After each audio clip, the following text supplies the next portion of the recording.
Today, we were so excited at Wolf Trap because for the first time, we did Drop Everything and Reflect from kindergarten all the way up through 6th grade. Students talking about what they learned, the evidence they're starting to collect, what they're looking for, and how they feel like they're going to grow through this process. Because we used the morning news show, every single grade level and every teacher gave that opportunity for the lesson to their students at the same time, but they were then able to differentiate the lesson accordingly to the grade level that they were with. I'm excited too because I think the news show is that common thread that goes through the process, and then you're going to have siblings that are able to go home and say, hey, we had the news show, this is how we reflected on what we've been doing in our classes at all different levels. So I'm excited about the conversations that are going to go on. What do you remember about this video? What was important to you? I remember, there's just a lot of different ways to grow.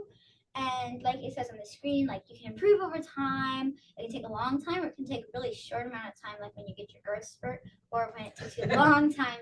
What's something that you've gotten better at since the big school year started? Last year, and when I was in 3rd grade, I feel like I was a little more, I wasn't as sensitive and kind. And then in 4th grade, 5th grade, I learned how to cooperate better, be better with groups of people. That's great. Why is it important to you to be someone who got better at cooperating and working with groups of people? I feel like an important part of life to me is my friends and my relationships. And if I can't, if people don't want to have a relationship with me, then it's not going to be as fun to grow up. Oh, it's important to have people. You know someone I've been working with for a long time that I have a good relationship with? Who? Ms. Newman. Great relationship, and we've been collaborating a lot as teachers, just like you've been collaborating with your peers, right? Now she's sharing that. We know her better because she's sharing that. We're going to hit pause, and I want the teachers in your class to hit pause and ask kids in your class. Let's pick 3 kids. What's something they've gotten better at, and how do they know they've gotten better?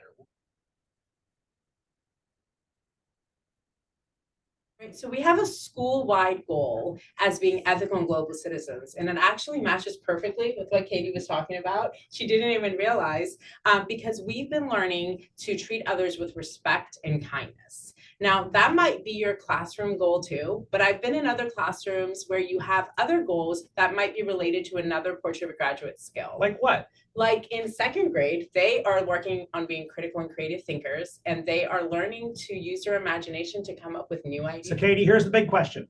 Did this exhibit magically appear? No. What do you think had to happen first? They probably had to find all of the bones and put them together. Oh my goodness, they had to find the evidence first. Let's take a look. So in order to create this exhibit, the first thing they had to do was find or create the evidence. And then they need to make sure you can't just take the evidence and put it out, right? You have to have a system that helps you collect the evidence and organize it in a meaningful way. And then once you have all this stuff, then it was the anthropologist's job to look through all the evidence and pick the best ones to tell the story they want to tell. Now, there might have been lots of other bones, and that's great, but if it doesn't match telling the story, you're not going to use it because not every presentation uses all of the evidence to tell. The most exciting part of all, it's going to happen each quarter, and this is the first time, and I want to tell everyone it's okay if it doesn't go smoothly today. And it might not go smoothly. But what's really exciting is that you're going to go and look at what you've done. How have you grown? And reflect on the evidence that you have with your teachers right after we're done over here. Isn't that exciting? You'll get to do it too, Katie. So our next steps with this is today we're going to do this, and then we're going to continue to add evidence to our folder so we can continue to see our growth. We want you to be able to say that I grew, I can prove it, and here's why it matters. But there's one person we want to really thank for all this work today. Everybody put it together. For our star, Katie. Yay!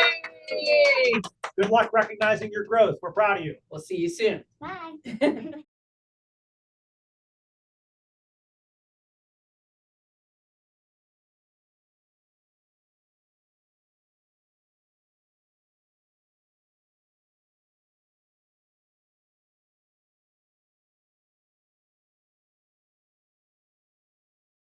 I was interested in when we stopped the news show for a moment to have students respond in the classroom what was happening. So I was able to dash literally out of the news show down the hallway into a classroom to hear students responding to the question that had just been asked on the news show.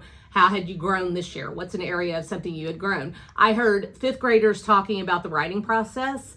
I heard, as I went back to the studio, sixth graders yelling out. Their teacher was yelling, yell one thing that you feel like you've grown in. And they were all yelling different areas they felt like they'd grown in so far. You just have to walk through the classrooms when the students are looking at their work. This is work they've created, the evidence they've shown as proof, and they get to choose it.